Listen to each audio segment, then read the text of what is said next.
Hey everybody, we're at Fort Pickens, part of the Gulf Islands National Seashore in Pensacola Beach, Florida.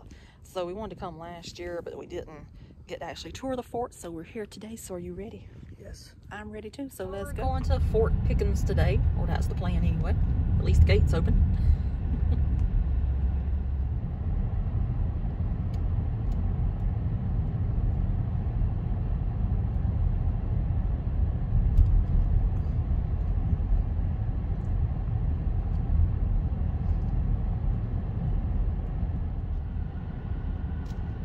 Keep right onto Fort Pickens Road.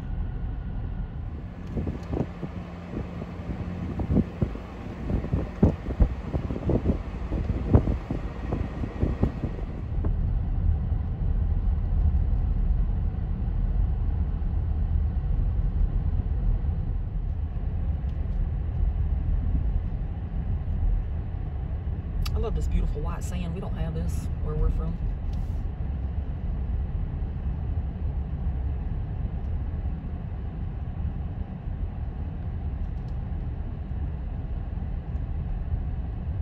Looks like snow. Which is true. It's so pretty.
Water all around. Water surrounds this barrier island, and in more than just the obvious places. Below your feet is a lens of fresh water which floats on top of denser salt water. Rainwater collects in this protected lens and is pumped up through a well to provide the drinking water at this filling station, which is right here at the restrooms.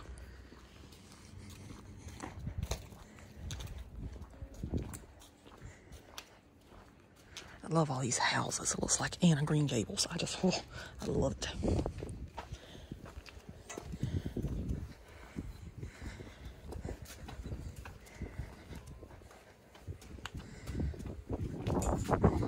And it is cold again today.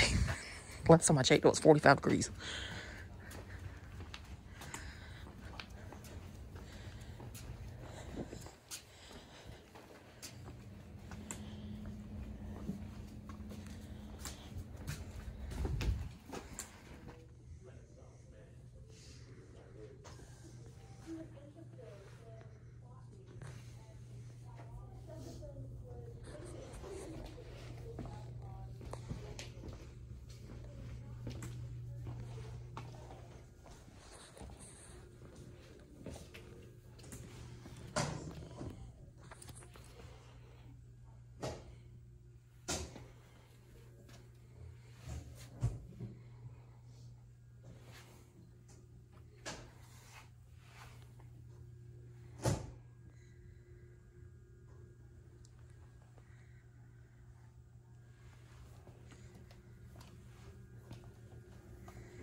Moon habitat.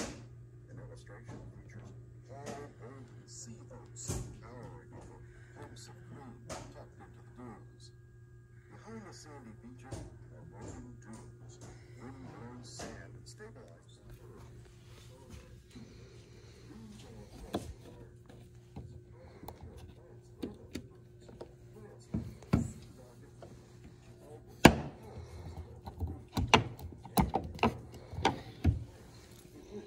Oh, that smells good.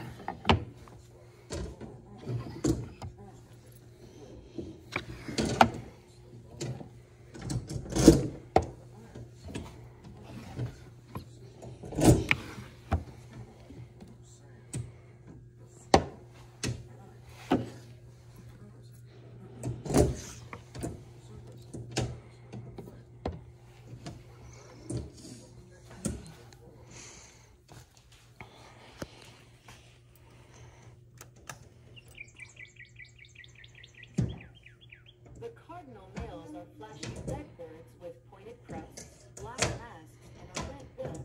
The females are a duller color, but have the same red bill and black mask.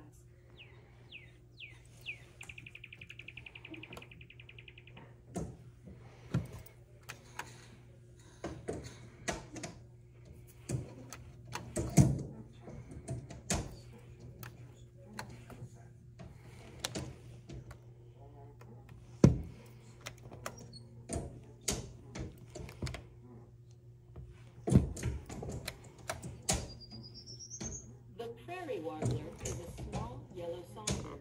Often the male will deliver his song from a conspicuous perch, such as the top of a tree.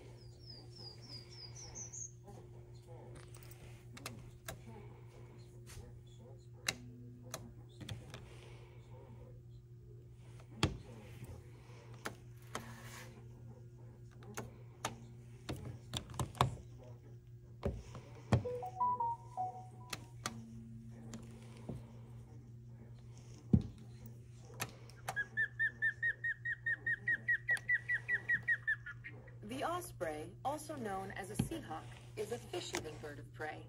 Its wingspan is about 6 feet. The bird is dark brown on its upper parts and predominantly grayish on its head and underparts, with a broad dark line extending behind its yellow eyes.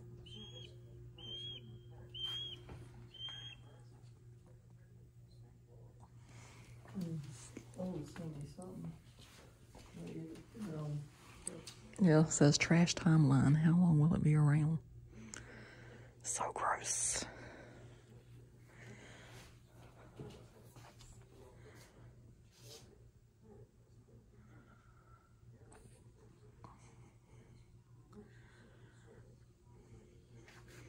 And what you think would last the longest? Let this cardboard box is 2 months, but tires are over 600 years. Plastic water bottles 450 years. It's crazy. Glass bottles, it takes 600 years. That probably could last eternity. Yeah.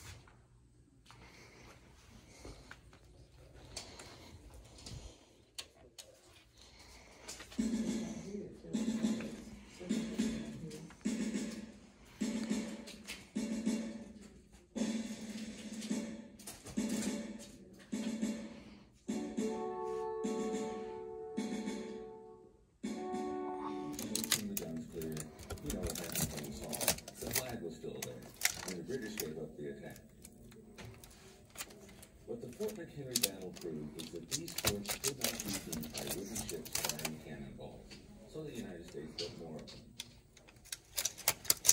Fort Pickens is one of more than 40 forts built as a system between 1816 and 1870 to guard all the principal harbors, rivers, and naval facilities of the country.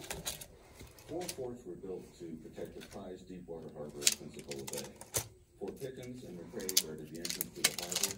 Geronimo and its advanced redoubt protected the Navy Yard. Of these 4, Fort Pickens was the first built, and it's the largest. In fact, it's one of the largest seacoast defense forts in the United States.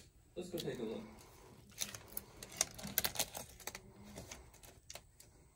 As we approached the fort, a bridge here across the deep moat led to the entrance, Aldous Alley Court, where thick oak doors enclosed a tunnel through the wall with quarters and casemates on either side. Today, the visitor center is on the right.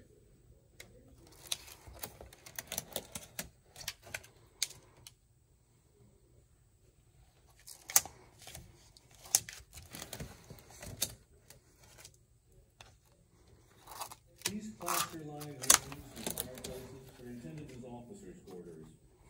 There were 6 of them along the north wall, where we are at the moment. 7 used to be around the south wall. Of course, most of the rooms in the fort are for cameras. They're called casemates, and there's one on the other side of this one.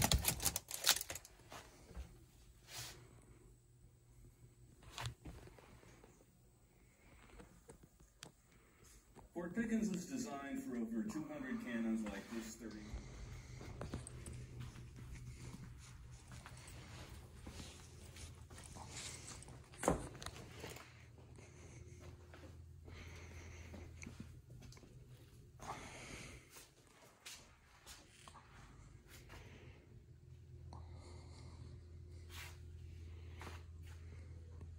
It's just too much clothes right there.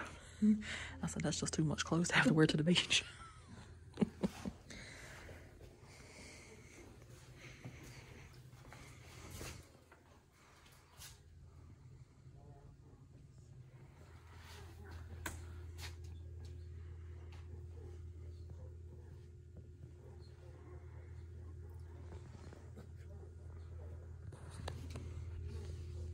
Mr. Jim. Mm-hmm. That's the damage.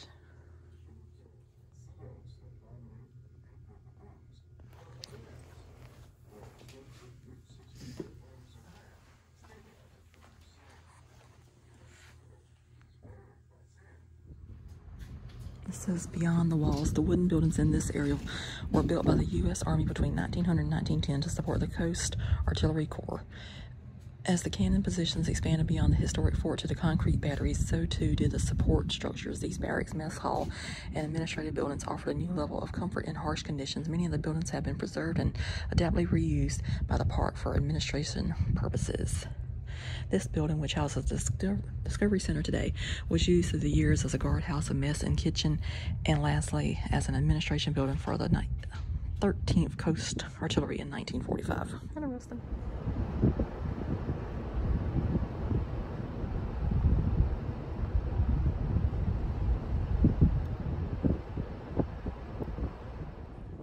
So we're finally over here at the fort, and this says, step back in history. Fort Pickens played a critical role in an 1800s Homeland Security program. Pickens was the largest of 4 forts of the U.S. government built to protect Pensacola Bay and the Navy Yard. The fort succeeded not against a foreign invasion, but against the Confederacy during the Civil War. To learn more about the fascinating history of this defensive fortification, follow the sidewalk straight ahead and begin your self-guided tour. The fort closes at sunset, so I think we shall.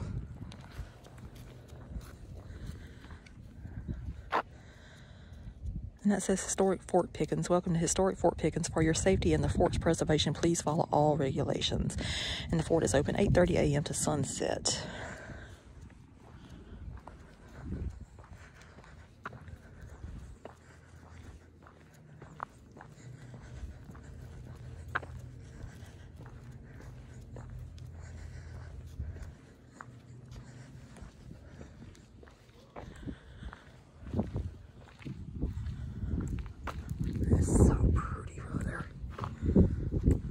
I just find that cool that the ferns are growing all around that.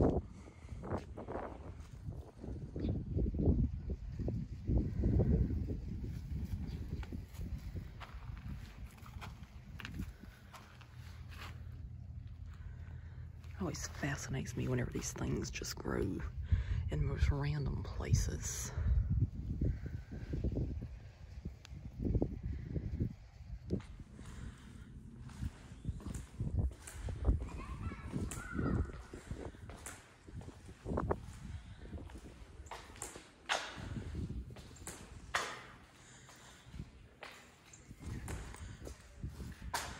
And this talks about protecting Pensacola Bay. In the 1800s, the U.S. Army built 4 fortifications to protect Pensacola Bay and the Navy Yard from the attack. Fort Pickens on Santa Rosa Island and Fort McRae on Perdido Key guarded the channel. Fort Barrancas and its water battery, built on a bluff facing the harbor entrance, could support the crossfire and fire cannonballs at ships that entered the bay and harbor. Advanced redoubt protected the Navy Yard from a land-based attack. During the Civil War, Confederate units briefly held Fort Barrancas, Advanced Redoubt, and Fort McRae, and exchanged gunfire with Union forces at Fort Pickens. Needing reinforcements in Tennessee, the Confederates abandoned Pensacola in 1862. It says, built by enslaved people. Building a large fort of this remote sandy island in the 1800s was a huge undertaking. The efforts of a U.S. Army engineer, Captain William H. Chase, and hundreds of enslaved workers ensured the job was completed in 5 years. Chase allowed the contractor to bring in New Orleans slaves skilled in masonry and carpentry, and to use Pensacola slaves as day laborers. Wages for the enslaved workers went to their owners. Ever resourceful, Chase forced local brickyards to lower their prices, and he acquired lime from Maine, sheets of lead from Illinois, and granite from New York.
It says thunder and blast. Cover your ears and imagine the thundering noise and tremendous shock waves bouncing off the walls after firing this U.S. Seacoast 32-pounder cannon.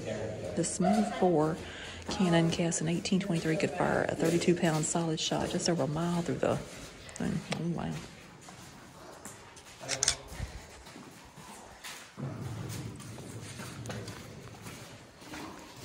It's back here, right?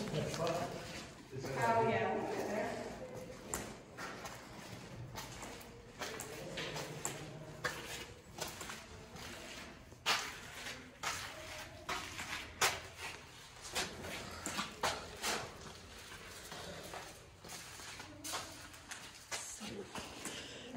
Oh, we saw this in the video in the visitor center. They said they're not really sure what these things were for.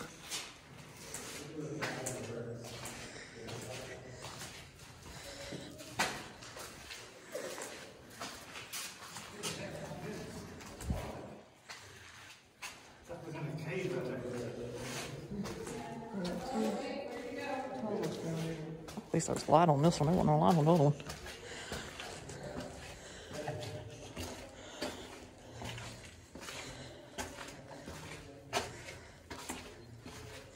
And you can tell people were much shorter back then and thinner. And there's lights everywhere. I think they said he's only like 4.5 feet tall.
It's got look at all this brickwork in here too. It's just amazing.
The walls. Mm-hmm. Maybe you should have got a map. I think they said it's an interactive map you can download on your phone too, but I can't film and do that at the same time. Oh, it was the stairs. Huh? It was the stairs over there. Yeah. Because the stairs meet whenever they go down. That's what it is.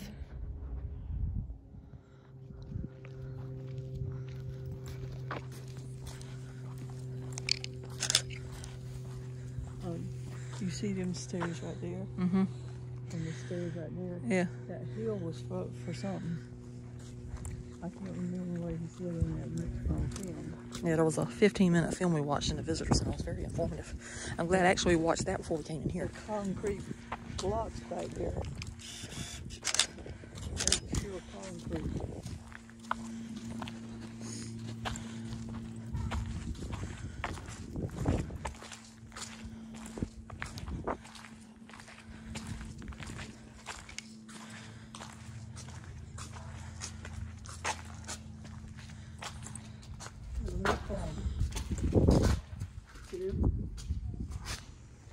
Oh yeah, down there.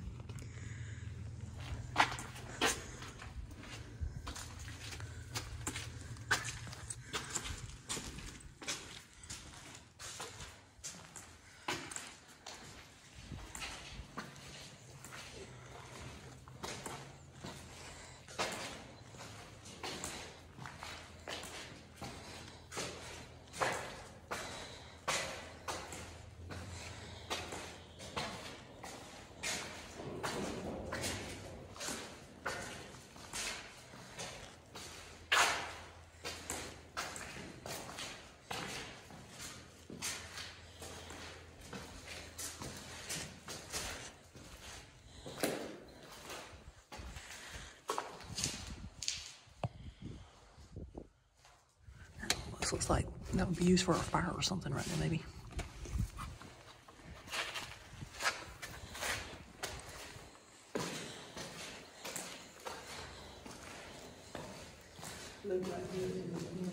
Mm-hmm. Well, they said there was vents over all of these up here because whenever they would shoot the cannons, it would be so loud that it would actually burst eardrums.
This one says, Apache prisoners.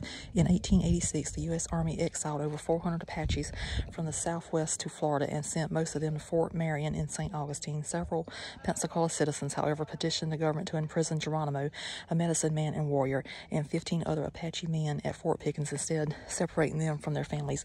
Prisoners worked 7-hour days cleaning overgrown weeds, planting grass, and stacking cannonballs. The families were reunited at Fort Pickens in 1887. 1 year later, all the imprisoned Apaches were moved to Mobile because of a yellow fever scare, and later to Fort Sill in Oklahoma Territory. And it says, the U.S. Army transported Geronimo, foreground third from right, so that should be him right there, and other Apaches by train to Florida from what is now New Mexico and Arizona. And it says, I was born on the prairies where the wind blew free and there was nothing to break the light of the sun. I was born where there were no enclosures, and that was Geronimo.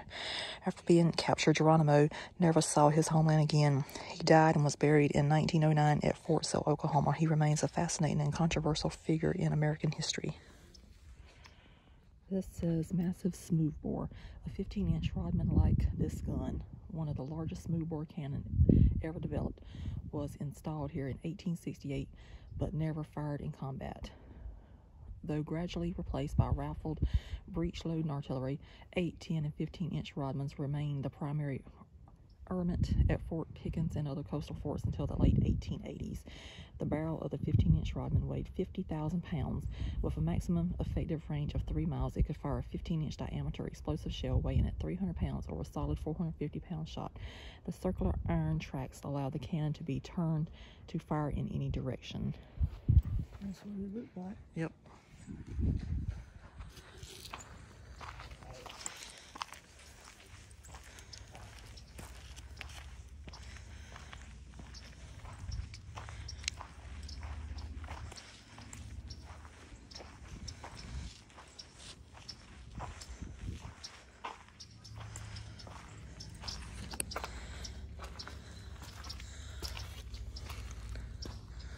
These might have been the cisterns he was talking about in the video, because there's water down there.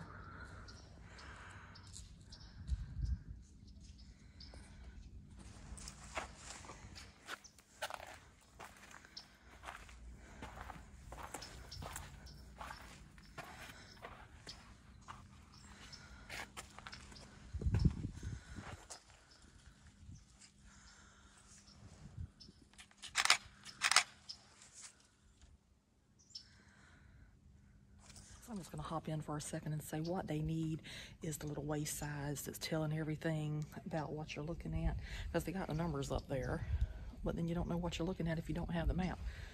So they need a little waist size in front of everything showing exactly what you're looking at. That would be a big help, but that's just my opinion, of course.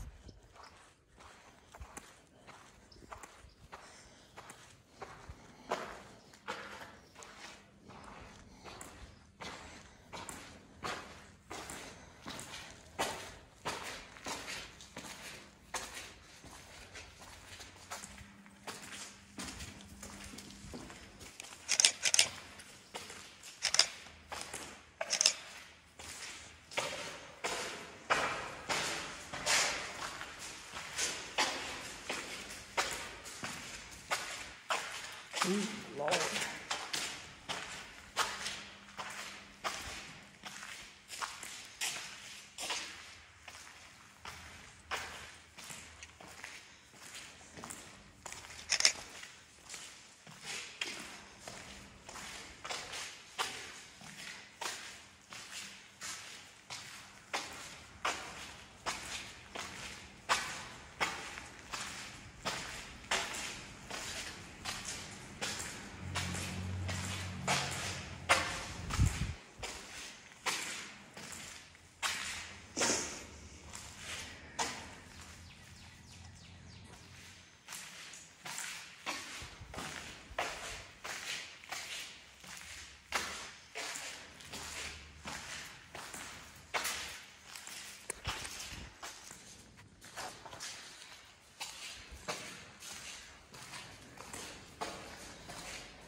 architecture on this. It's just beautiful.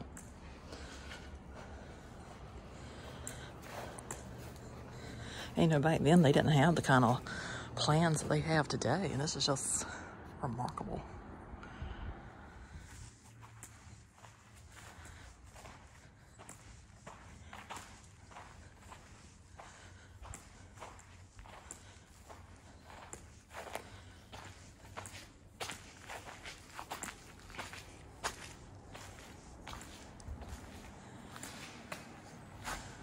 Those were probably the poles right there where the guns were mounted.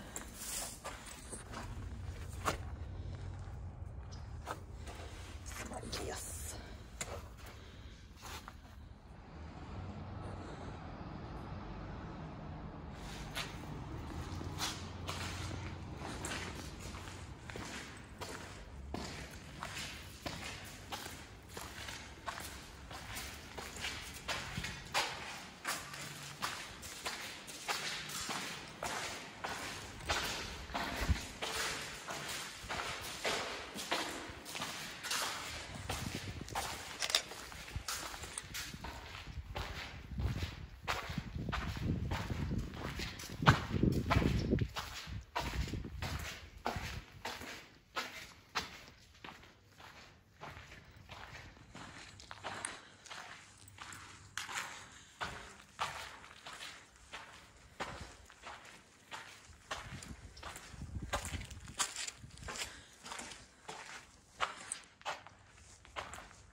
It's number 13.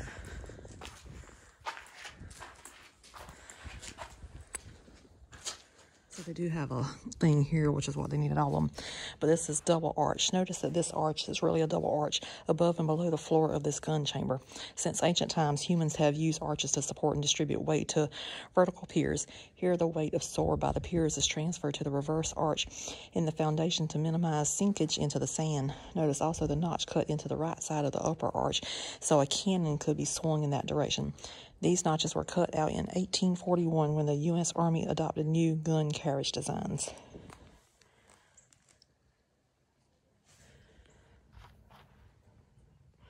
So that's the notch right there.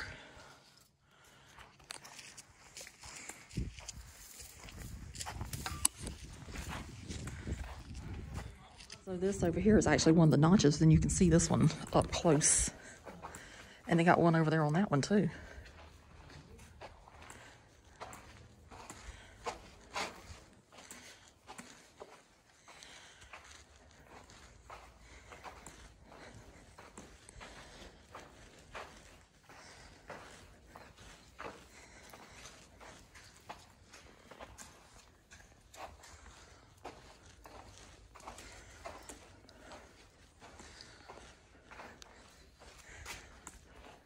I'm fairly certain you can walk up those steps to get to the top. I'm not going to do that though. They look rather steep.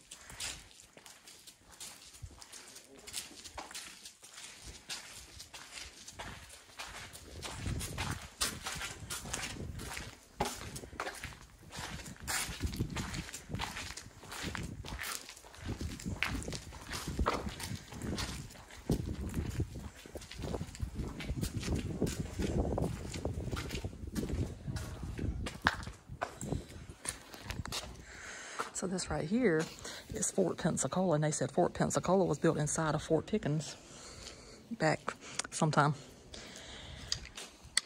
Maybe there's a sign that says when it was built. Yeah, it is missing the whole thing. Could be over there too. Got the whole end of the building off.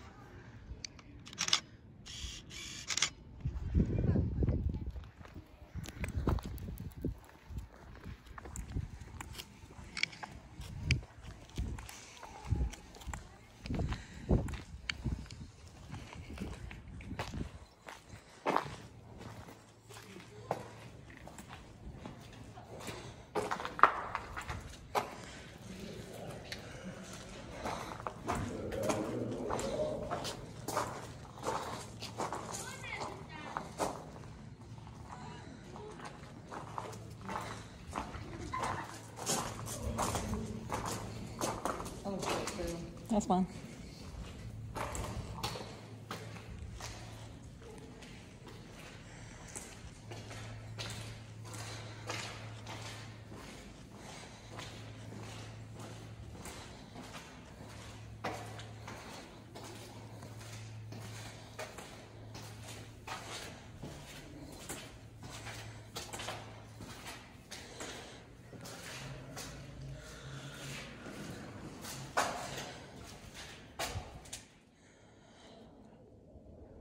I could go up, but I don't know.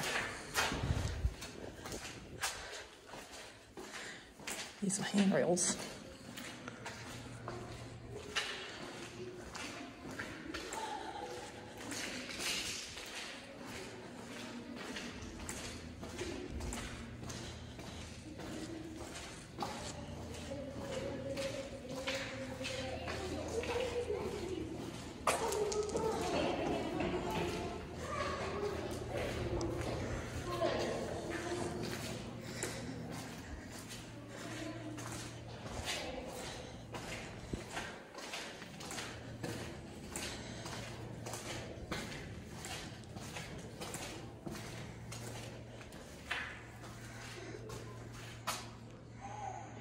That's some kind of old machinery.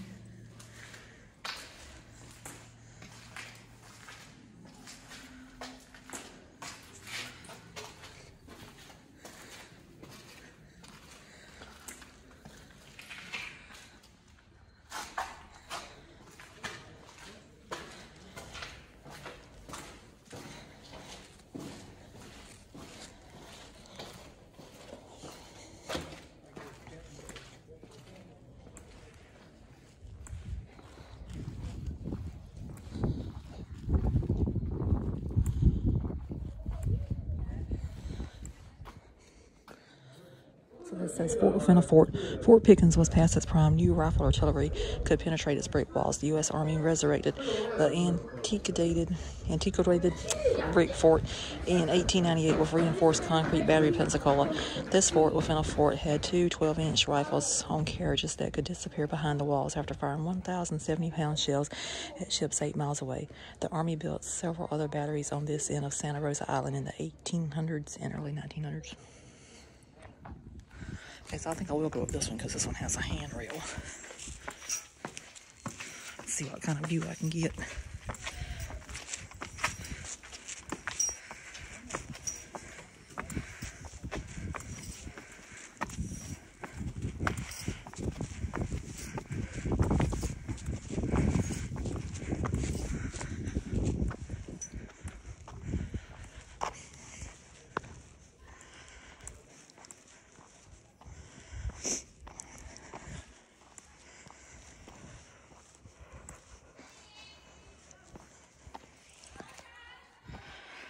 And that's the same sign I just read.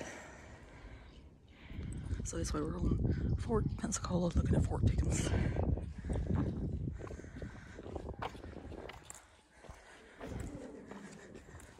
Wow, in Fort Pickens.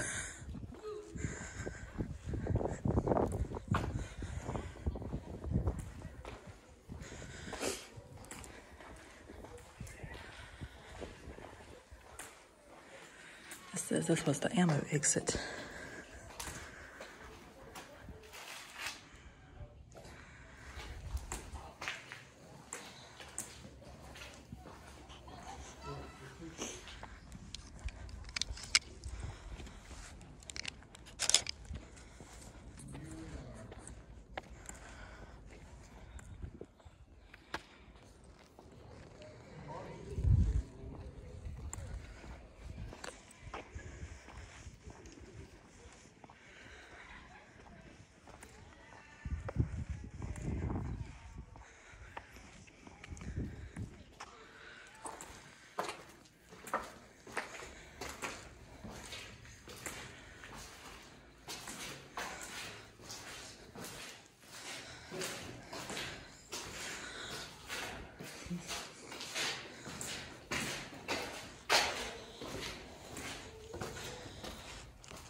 This says converting a canyon.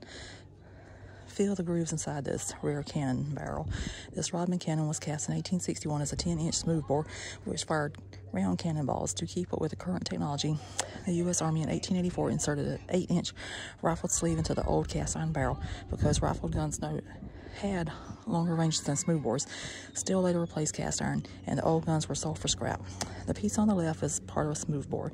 The piece on the left is part of a rifled bore. Oh, piece on the right is part of a smoothbore. Piece on the left is part of a rifled bore.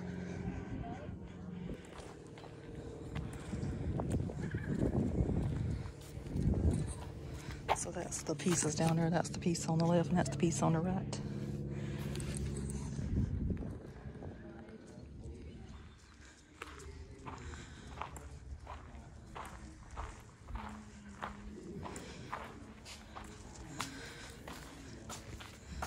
This says deadly explosion. On the night of June 20th, 1899, a fire broke out near a gunpowder magazine on the fort's northwest side. A bucket brigade fought the flames, but the blaze grew in intensity, forced the soldiers away from the cistern, and at 5:20 a.m. ignited 8,000 pounds of gunpowder. The explosion demolished the bastion and showered debris across Pensacola Bay. Fire and brick fragments killed Private Earl Wells and injured Private Henry Hopgood, who had sought shelter behind a woodpile.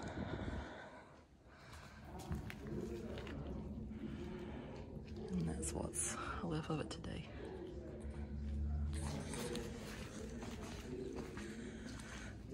So I think that's about it as far as walking around the fort.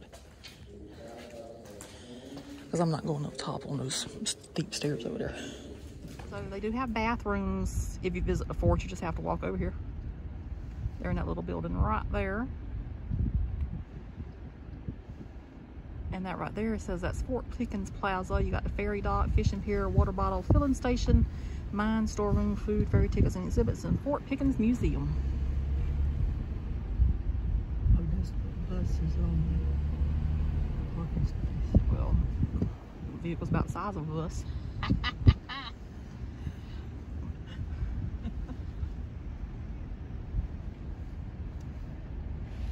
That was impressive there. Putting that right on down.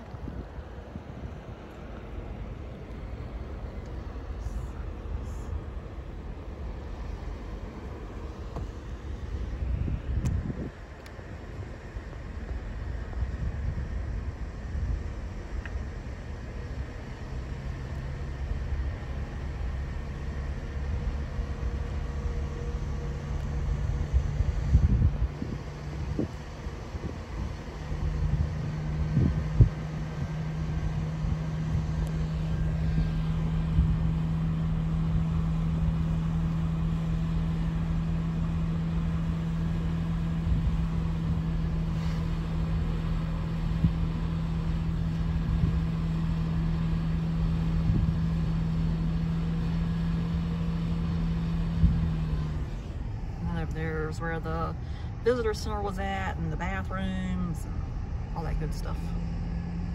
But I'm glad we actually went into the visitor center before we went to the fort. Did it give you good information? This is where we came out and looked at the Blue Angels perform whenever we were here in May. Oh, that was so amazing. And they love to perform around that lighthouse over there.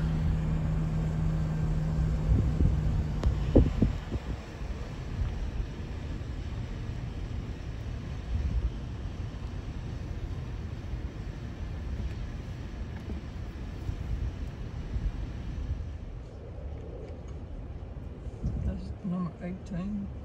Oh, it says restroom closed. So at one point in time it was a bathroom. Not unless they only open in the summertime.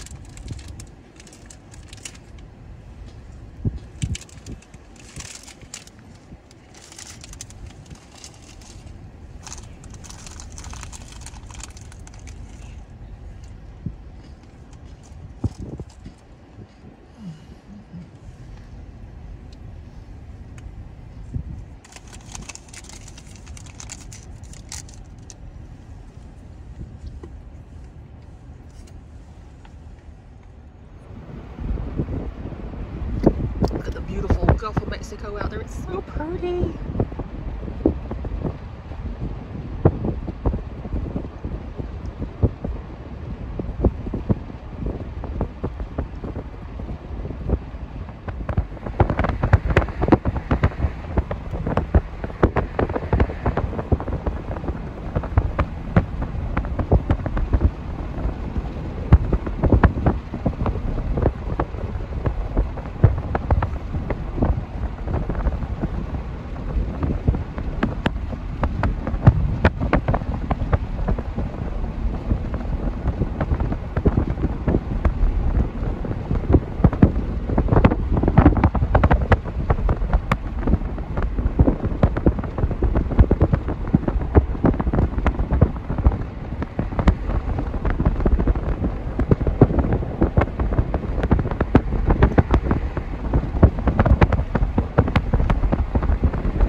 The video for our visit to Fort Pickens area of the Gulf Islands National Seashore, whatever it's called. Anyway, I have it right in the title. How'd you enjoy it?